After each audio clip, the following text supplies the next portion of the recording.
In a universe teeming with bloodthirsty predator species, no one expected the three untouchable species to entrust their offspring to a human. When Dr. Lin Tran stepped into the living quarters of the three apex predators, she faced not only fangs and claws but also the fate of humanity.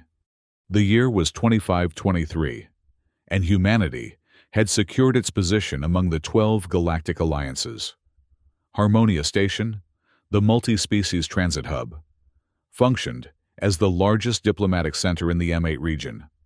Three apex predator species, Vorak, Zulak, and Krexionons, considered untouchable, were now engaged in dialogue to form the powerful trade alliance.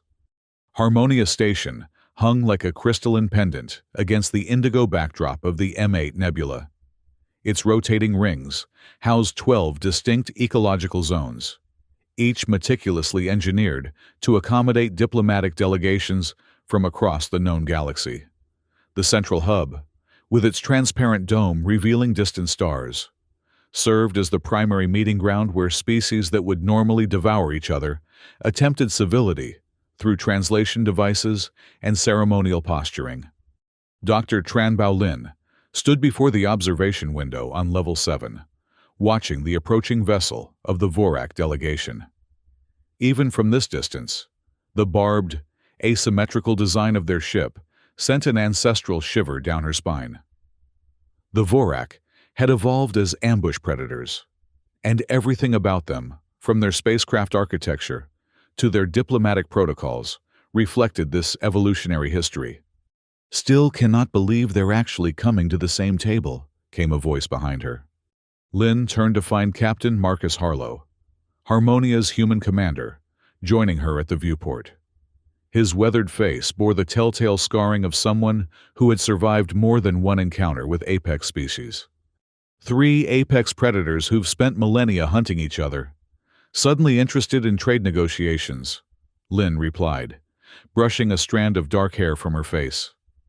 The galaxy must truly be changing. Or they've found something worth more than eating each other, Harlow said grimly. Intelligence suggests they're after a new biochemical weapon system, something that could shift the balance of power. Lynn nodded, her eyes still fixed on the approaching vessel.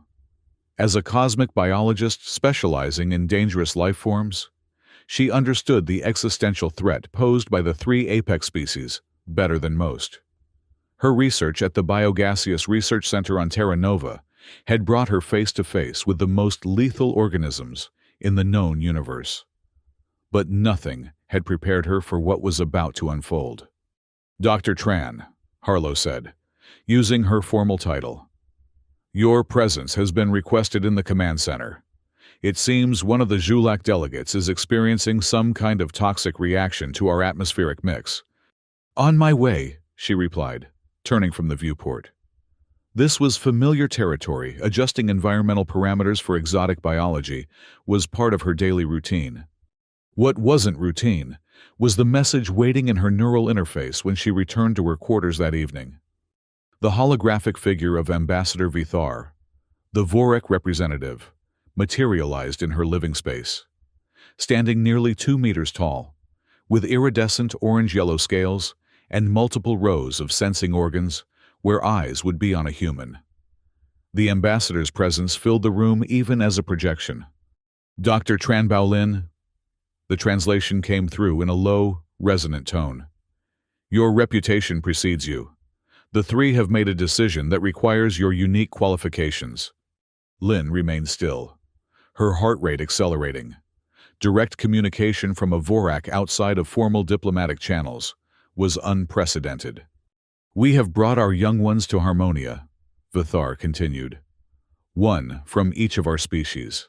They require supervision while we engage in closed negotiations." Lynn blinked, certain she had misunderstood. "Supervision? You want me to watch over your offspring?" "Precisely." The Vorak's head tilted slightly. "You will care for them during our absence. This is a position of highest trust. No outsider has ever been permitted near our young." Lynn's mind raced. The three apex predator species were notoriously protective of their offspring. Even within their own societies, young ones were kept in secure breeding facilities, guarded by the most elite warriors. For them to entrust their children to an outsider human, no less, was inconceivable. "May I ask why me?" she managed. "Your work saving the Zulak hunting party from Nexarian parasites demonstrated both your expertise and your neutrality."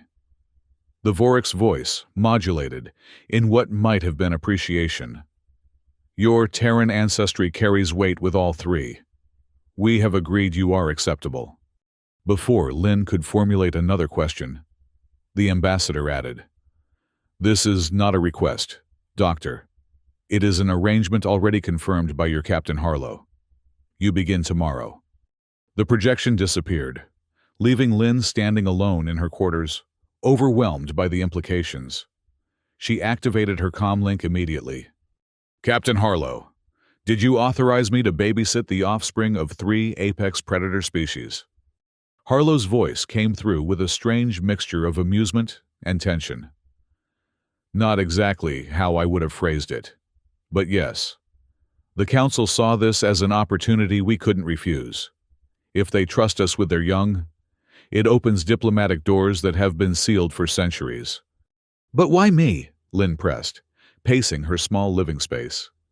"Because you're the only one qualified who doesn't flinch when a Crexian bares its teeth," Harlow replied.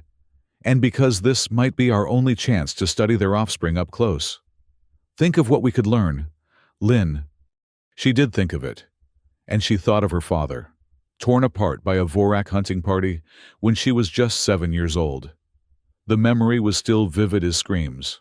The splash of crimson against the colony's perimeter fence, the sickening sound of bones being crushed. The nightmares had never fully subsided.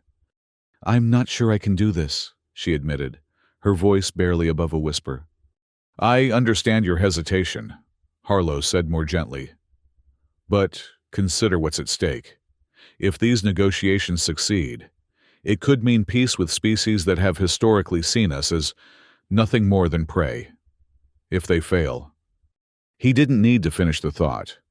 If the three apex species formed an alliance without human involvement, humanity's position in the galactic community would become precarious at best. "When do I meet them?" Lin asked, resignation settling in her chest like a cold stone. 800 hours. Special habitat on level 3. They've already been delivered. Delivered. Like packages, not living beings. Lin ended the communication and sank onto her bed, memories of her father's death mingling with anxiety about the task ahead. How could she possibly care for creatures whose adult forms had haunted her nightmares since childhood? Sleep eluded her that night. Instead, she reviewed everything she knew about the three apex species, preparing as she would for any scientific mission. Knowledge was her shield and her comfort. By morning, Lin had composed herself enough to approach the assignment with clinical detachment. She arrived at level 3 precisely at 0800, dressed in her standard research attire with the addition of a lightweight biomesh armor layer, beneath a precaution she hoped would prove unnecessary. Captain Harlow and Dr. Alex Morrison, her closest colleague from Terra Nova, were waiting outside the specialized habitat chamber. Alex's presence was unexpected, but welcome. They had formed a bond 5 years earlier, when he'd pulled her from the wreckage during a biohazard explosion, suffering burns to save her life. "I came as soon as I heard," Alex said, embracing her briefly. His tall frame and steady presence had always been a source of comfort. "Couldn't let you face the galaxy's most dangerous babysitting job alone." "I'll be monitoring remotely," he added, tapping the neural interface at his temple. "Any biological data you collect, I can help analyze in real time." Harlow cleared his throat. "Before you go in, there's something you should know. This isn't just about diplomacy. Intelligence suggests the three are negotiating over a new biochemical weapon system, something that could alter the balance of power throughout this sector. Your role as caretaker is also a test of trust. If you succeed, humanity's standing in these negotiations improves significantly. Lin absorbed this information with growing unease. So, no pressure, then. The Council will be watching, Harlow confirmed. Representatives from all species have taken an interest in this experiment. Experiment, Lin repeated. That's what I am to them. That's what we all are, Alex said quietly. The question is whether the results will benefit humanity or condemn us. With those sobering words hanging in the air, Harlow activated the habitat entrance. The doors slid open to reveal an antechamber, with 3 distinct environments beyond, each separated by transparent barriers that Lin suspected were far stronger than they appeared. Good luck, Dr. Tran, Harlow said formally. The fate of human-apex relations may rest on your shoulders. As the doors closed behind her, Lin took a deep breath and approached the first habitat section. According to the display, this was the Vorak Hatcheria humid, densely vegetated environment, with plants that seemed to weep acidic compounds. The terrain was rugged, with numerous hiding spots among rock formations and twisted tree analogues. The second environment, labeled Julak Enclosure, featured a dry canyon-like ecosystem, with scattered prey species moving quickly through the landscape. And the third, the Crexian Den, was dominated by geothermal vents, releasing plumes of steam and mild toxic gases into a cavern-like setting. Lin's scientific curiosity momentarily overcame her apprehension. The habitats were perfect reproductions of the apex species' native environments, an impressive feat of xenobiological engineering. Her observation was interrupted by movement in the Vorak habitat. Something fast and agile darted between rock formations, leaving barely a ripple in the dense vegetation. Lin instinctively stepped back, her heart rate spiking as her body remembered danger her mind had been trying to rationalize. Then, at the edge of the vegetation, a pair of sensing organs emerged, followed by the distinctive scaled head of a juvenile Vorak, standing approximately 1.2 meters tall. The young Vorak's scales shimmered in vibrant orange-yellow patterns. Its movements were cautious, but curious as it regarded Lin through sensory pits that seemed to pulsate with each of her breaths. "Hello," Lin said softly, knowing the universal translator would convert her greeting appropriately. "I'm Dr. Lin. I'll be looking after you for a while." The young Vorak tilted its head, much as Ambassador Vithar had done in holographic form. It made a series of clicking sounds that the translator didn't process, perhaps too complex or simply not within the device's programming. Movement in the second habitat drew Lin's attention. The juvenile Julak was already at the barrier, observing her with intense red eyes that seemed to glow against its jet-black mane. Standing about a meter tall, its sleek, predatory form reminded Lin of ancient earth panthers, if panthers had been covered in crystalline extrusions and possessed 6 limbs.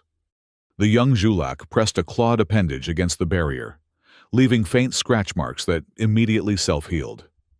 The message was clear enough. The barrier might be strong, but the Julak was testing its limits already. Finally, from the steaming environment of the Crexian Den, a hulking form emerged. The juvenile Crexian, despite being the youngest of the 3, was already 1.1 meters tall, with an outer skeletal structure that bristled with defensive protrusions. Its movements were deliberate, calculated, a stark contrast to the quicker motions of the Vorak and Julak juveniles. 3 apex predator offspring, each from species that had evolved to hunt and kill the others. And now, somehow, they were Lin's responsibility. She began making observations, speaking aloud for the benefit of both her own records and Alex, who would be monitoring remotely. Subjects appear to be in early adolescent stage, based on proportions and development of hunting appendages. The Vorak juvenile, I'll designate it, Cassera, displays the characteristic hunting stance, weight-centered, sensory organs fully extended. The Zhulak designation Rho-Car exhibits territorial patrolling behavior along the barrier perimeter. The Crexian designation Thrax remains more stationary, but appears to be cataloging all possible exits and entry points. As she spoke, Lynn noticed subtle changes in the juvenile's behavior. They seemed to respond to her voice, orienting toward her, even as they maintained their respective positions. Was it possible they understood her at some level beyond the translation? "I'm going to attempt first contact protocols," she continued, moving slowly toward the control panel that would allow limited interaction through specially designed feeding and enrichment mechanisms. As she reached for the panel, Rho-Car suddenly launched itself at the barrier with startling speed, causing Lynn to stumble backward. Her heart hammered against her ribs as memories of her father's death flashed unbidden. The Vorak hunting party had moved with that same lightning quickness just before they struck. "Predatory testing behavior," she forced herself to say, regaining her composure. "Subject Rho-Car is assessing my reaction times and threat response. This is normal for Zhulak offspring approaching first hunt training." But the clinical analysis did little to calm her racing pulse. Could she really control her fear if one of them actually attacked? The barriers would protect her physically. But what about the psychological toll? What if she failed because her trauma rendered her incapable of caring for these creatures effectively? Her internal struggle was interrupted by an unexpected development. Kasera, the young Vorak, had retrieved what appeared to be a prey simulation Toya, common enrichment tool designed to hone hunting skills. But instead of engaging with it directly, Kasera pushed it toward the barrier separating its habitat from Rho-Car's enclosure. Rho-Car immediately turned its attention to the toy, crouching in preparation for a pounce. The two juveniles engaged in what could only be described as play, though the intensity with which they focused on the toy suggested their play involved practicing lethal skills. Then Thrax, the young Crexian, approached its own barrier, watching the interaction between the other two. When Kasera pushed the toy too close to the Zhulak enclosure, Thrax emitted a low, resonating sound that caused both other juveniles to pause. An encounter between the three species was forming right before Lynn's eyes. She held her breath, waiting to see if this would escalate into aggression. Instead, something remarkable happened. Kasera retreated slightly, allowing Thrax to observe the toy from its position. Rho-Car also backed away, though its posture remained alert and ready. Were they sharing, cooperating?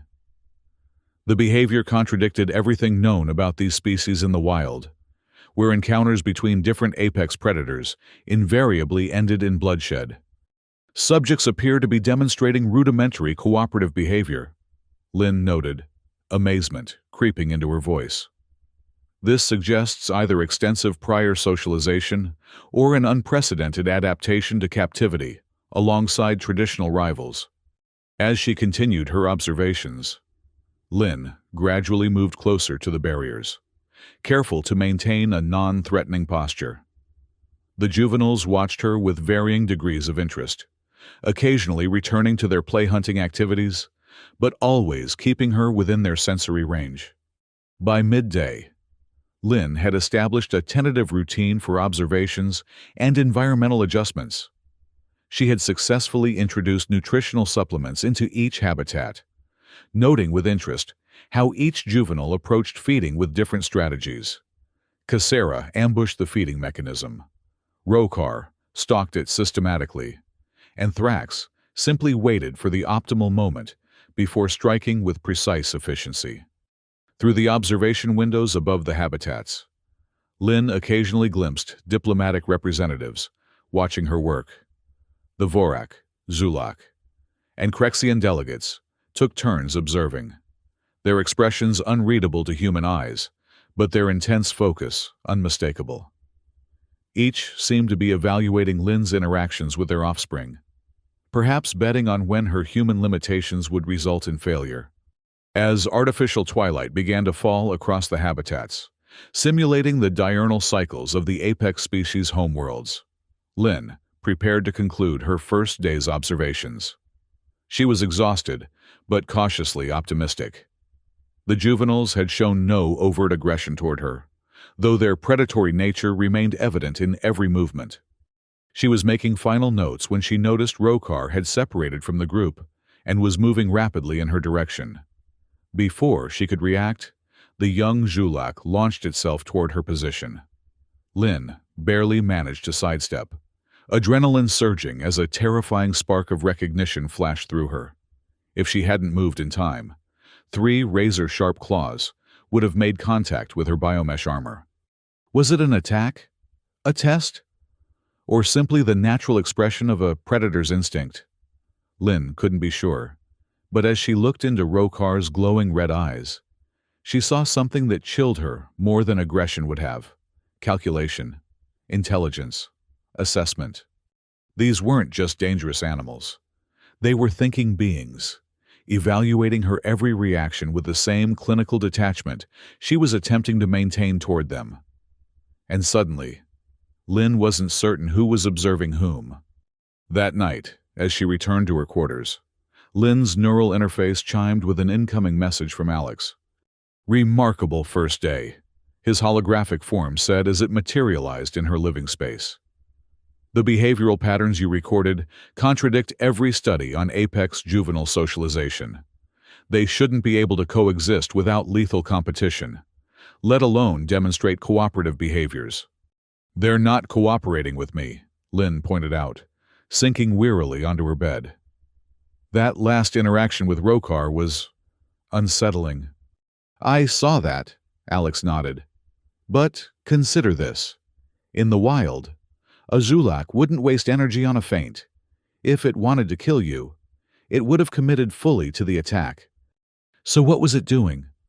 "Testing you, learning your reflexes, your fear response. It's gathering data. Lynn, just like you are." She shuddered at the thought. "That doesn't make me feel better about tomorrow." "Maybe not," Alex admitted. "But it confirms what the diplomatic corps has suspected. These species are far more intellectually sophisticated than they've allowed us to believe. The fact that they've entrusted their young to you suggests they're ready to acknowledge that sophistication openly." Lynn wasn't convinced. "Or they're setting up an elaborate test that I'm destined to fail. You didn't see the way the delegates were watching me. It was like they were waiting for me to make a fatal mistake." "Then don't make one," Alex said simply. "The Council believes this assignment could change humanity's standing in the galactic community. I believe it could change our understanding of these species fundamentally." After Alex's hologram dissipated, Lynn prepared for sleep with his words echoing in her mind. Whether this was a genuine diplomatic opening or an elaborate trap, she was committed now. Tomorrow would bring new challenges, new observations, and perhaps new insights into species that had been humanity's most feared predators since first contact. She drifted into uneasy sleep, dreams filled with gleaming scales, razor claws, and calculating eyes that followed her every move. Morning arrived with an urgent alert from the habitat monitoring system. Something was wrong in the Vorak section. Lynn rushed to level 3, still fastening her biomesh armor as she ran. Captain Harlow met her at the entrance, his expression grave. "Bioscanners picked up extreme physiological stress in the Vorak juvenile," he explained as they hurried inside. "Temperature spiking, heart rate dangerously elevated. The other 2 seem agitated in response." When Lynn entered the observation area, she immediately saw the problem. Cassera was lying on the habitat floor, body rigid with spasms, scales burning hot to the thermal sensors. The young Vorak's breathing came in rapid, shallow gasps, and biological scans showed a heart rate far beyond normal parameters. From their respective habitats, Rokar and Thrax paced anxiously, occasionally pressing against the barriers as if trying to reach their ailing companion. Lynn activated her neural link to Alex immediately. "Emergency situation. Juvenile Vorak in acute distress. Symptoms include hyperthermia, tachycardia, muscular spasms. Requesting immediate consultation." Alex's response came through seconds later, his voice calm but urgent. Pulling up Vorak physiological data now. Based on the symptoms, this could be a geothermal protein transition, phase, survival signal that sometimes manifests as a sudden metabolic surge. If that's the case, Cassera could die within 6 hours without intervention. Treatment options? Lynn asked. Already moving toward the habitat, access port a specialized chamber that would allow her limited physical interaction with the environment while maintaining biosecurity. The station's automated medical systems won't be fully compatible with Vorak physiology, Alex warned. You'll need to use the mobile biosynthesis kit to create a stabilizing compound. I'm sending the formula now.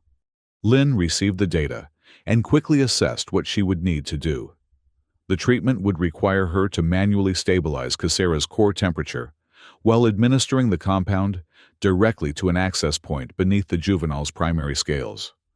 It was a risky procedure that would put her hands dangerously close to powerful jaws and claws, even in the creature's weakened state. I'll have to make physical contact, she realized aloud. Yes, Alex confirmed. And there's another complication. The stabilizing process will require you to immerse your hands in the wound site, containing highly alkaline enzymes. The biomesh should protect you, but there's still a risk of chemical burns. Lynn glanced up at the observation windows, where she could now see representatives of all 3 apex species watching intently. Their expressions were inscrutable, but their focused attention conveyed the gravity of the situation. This was more than a medical emergency, it was a test of her commitment, her skill, and perhaps humanity's worth in their eyes. As she prepared the necessary equipment, Lynn's mind flashed unwillingly to that terrible day from her childhood, her father's last moments as the Vorak hunting party closed in. The memory was so vivid, she could almost smell the metallic tang of blood in the air, hear the sickening crunch as powerful jaws crushed bone. Am I really brave enough to save the species I've always seen as the enemy? She whispered to herself, hands trembling slightly as she assembled the biosynthesis kit. But when she looked through the barrier at Cassera's suffering form, something else rose within her, professional determination and a healer's instinct that transcended species boundaries. This wasn't about politics or ancient grudges. It was about a young life in peril. Beginning intervention, she announced, both for the record and for the watching delegates. Accessing Vorak habitat through medical port. The specialized chamber cycled through decontamination protocols as Lynn entered, carrying the mobile medical kit. Once inside the Vorak habitat, the rich, humid air filled her lungs, heavier than human standard atmosphere, and carrying complex organic compounds that her filtration mask partially blocked. She approached Cassera slowly, monitoring the juvenile's reactions, even through its distress. The young Vorak's sensing organs pulsated weakly, tracking her movement despite its obvious pain. I'm here to help, Lynn said softly, knowing her words wouldn't translate precisely, but hoping her tone would convey her intent. Try to stay calm. As she knelt beside Cassera, she became acutely aware of how vulnerable her position was. Even weakened, the juvenile Vorak possessed enough strength in its primary hunting limbs to cause serious injury. But there was no other way to administer the treatment effectively. With careful movements, Lynn began applying cooling elements to Cassera's overheated scales, simultaneously preparing the stabilizing compound according to Alex's formula. The young Vorak shuddered under her touch, but made no aggressive moves, whether from weakness or trust. She couldn't tell. When Cassera's vital signs began to stabilize slightly, Lynn prepared for the most dangerous part of the procedure. She would need to access the subdermal cavity where the transitional proteins were accumulating, inserting her hands into what would essentially be an open wound, filled with corrosive biological compounds. As she made the first incision between Cassera's specialized healing scales, her neural link chimed with Alex's voice. Heart rate dropping dangerously.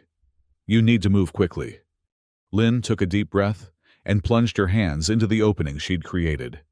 Immediately, burning pain shot up her arms as the biomesh struggled to neutralize the alkaline enzymes. Through gritted teeth, she located the protein nodules and began applying the stabilizing compound directly. Casera jerked violently, nearly dislodging Lynn's hands from the wound cavity. For a terrifying moment, she thought the juvenile would attack, but instead, it went completely still, as if recognizing that movement could worsen its condition. "That's it," Lynn murmured encouragingly. "Just a little longer." From the other habitats, Rokar and Thrax had positioned themselves as close to the barriers as possible, watching the procedure with intensity that suggested more than casual interest in their companion's fate. When the compound was fully administered, Lynn carefully withdrew her hands from the wound site, wincing at the stinging sensation where the enzymes had penetrated her protective layer. She applied a regenerative seal to Casera's incision, then backed away to give the juvenile space as the treatment took effect. For several tense minutes, nothing seemed to change. Casera's breathing remained shallow, its scales dull and lacking their usual luster.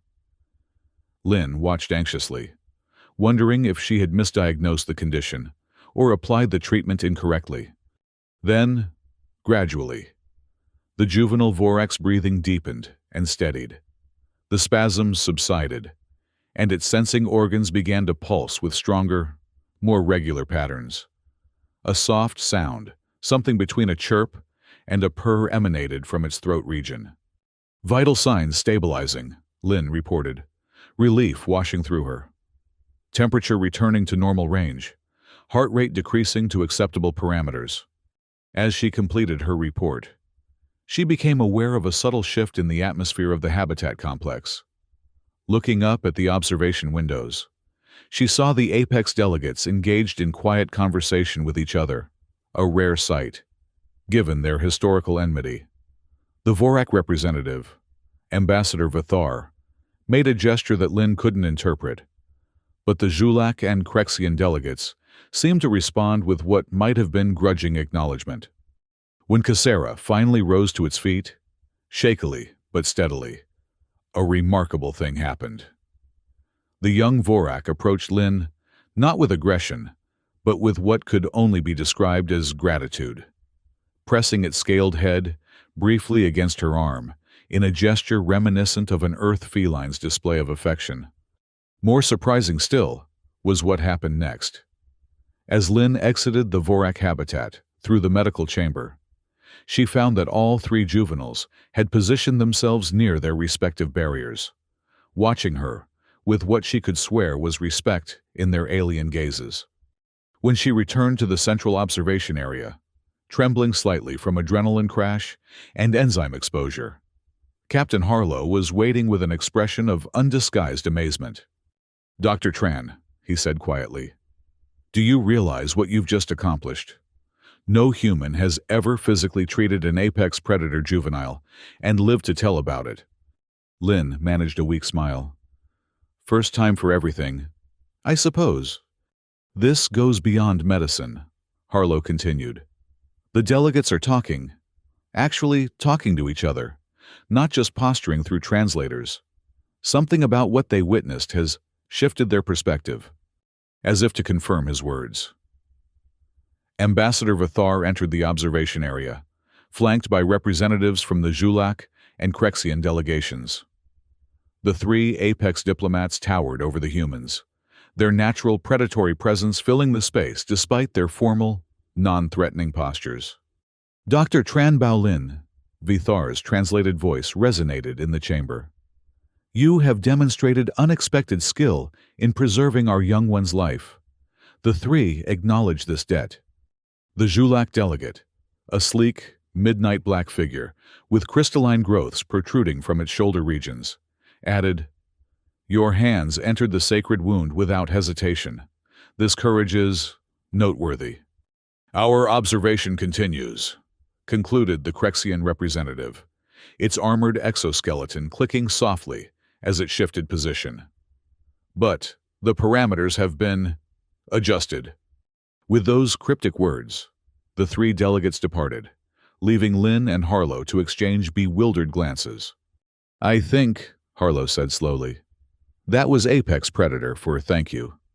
Over the next few days, Lynn noticed a distinct change in her interactions with the three juveniles. Cassera, fully recovered from its metabolic crisis, had become almost attached to her, following her movements from within its habitat and responding readily to her voice commands. Rokar, while still testing boundaries, had ceased its more aggressive displays and instead seemed to be studying her with intellectual curiosity. And Thrax, the young Crexian, had begun positioning itself protectively whenever she approached the barriers, as if standing guard over her from potential threats. Most remarkably, the three juveniles had started to interact more directly with each other across their habitat boundaries. They engaged in coordinated hunting games with the simulation toys, took turns demonstrating skills to one another, and even seemed to communicate through a complex system of vocalizations and body language that Lynn was only beginning to decipher. "They're forming a pack," Alex observed during their evening consultation. "Or something analogous to one. It's unprecedented in scientific literature, juveniles from three apex species that should be mortal enemies, developing cooperative social behaviors. And somehow, I've been included in this social structure," Lynn added, still processing the implications. "After I treated Cassera, all three started responding to me differently, less as a potential threat or prey, more as a caretaker," Alex finished for her. "Or in their predatory social hierarchy. Perhaps something like an alpha figure. You proved your worth by saving one of their own." The diplomatic implications were significant. If Apex Predator Young could learn to coexist and even cooperate under human guidance, it suggested possibilities for relationships between species that had previously been considered impossible. But Lynn had little time to contemplate these broader implications. As the apex species negotiations entered their final phase, tension on Harmonia Station reached new heights. Security protocols were tightened, and Lynn found herself under even more intense scrutiny from all sides.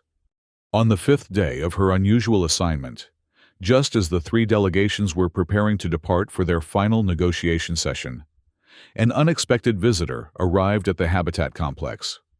War Commander Xanthea, the Crexian military leader and chief rival to Thrax's parent for leadership of the Predator Alliance, strode into the observation area with an entourage of heavily armed guards.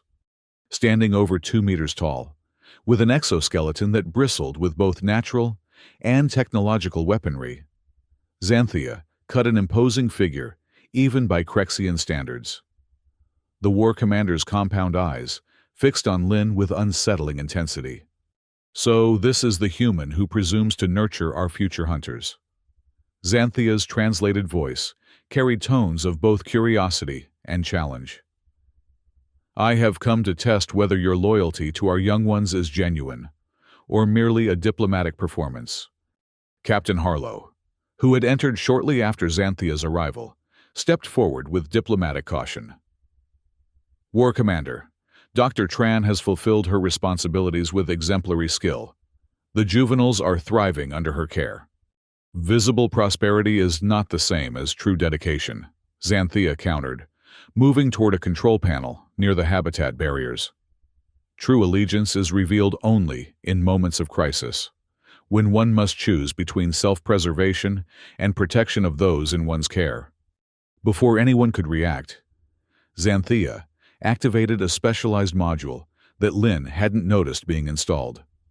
Alarm klaxons immediately began to sound throughout the complex, and flashing red emergency lights bathed the room in pulsing crimson. "I have initiated a simulated antimatter leak in the habitat area," Xanthea announced with chilling calm. "Emergency containment doors will seal in 20 seconds. After that, the entire environment will be vaporized in the subsequent seconds." The War Commander turned to Lynn, compound eyes reflecting the flashing emergency lights. "You have 20 seconds to withdraw before everything is destroyed. Leave now, and the 3 juveniles will perish. Remain, and you will likely die with them. Prove your courage to protect our future generation." Lin's mind raced with confusion and terror. Was this real? A test? Political theater? The alarms sounded genuine, and the emergency protocols being activated were standard for antimatter containment breaches, among the most serious disasters that could befall a space station. Through the transparent barriers, she could see the 3 juveniles reacting to the emergency signals. They were huddled together near the center of their interconnected habitats, sensing organs and eyes focused on her. They were frightened. That much was clear even across species boundaries, but they weren't attempting to flee. Instead, they seemed to be waiting for her guidance, trusting her to protect them. In that moment, Lin remembered how Cassera had clung to her leg during those first tentative interactions. She remembered the desperate look in Rokar's eyes during a minor medical scare. She remembered how Thrax had positioned itself between her and a malfunctioning equipment panel, as if to shield her from potential harm. Her heart pounded against her ribs, every survival instinct screaming at her to run. But something stronger than fear kept her rooted in place, a fierce protectiveness that transcended species boundaries and diplomatic calculations. Through the emergency door's closing aperture, Lin could see Cassera, Rokar, and Thrax huddled together, not leaving each other's sides, their complete trust in her protection evident in their posture. Without hesitation, she turned away from the exit and moved toward the habitat controls instead, determined to find some way to shield them from whatever was coming. "Emergency override," she called out, fingers flying over the control panel. "Reroute protective shielding to juvenile habitats." The countdown continued, harsh and insistent. 15 seconds. 10, 5. Lin abandoned the controls and rushed to the central area between the 3 habitats, placing herself in a position where all 3 juveniles could see her clearly.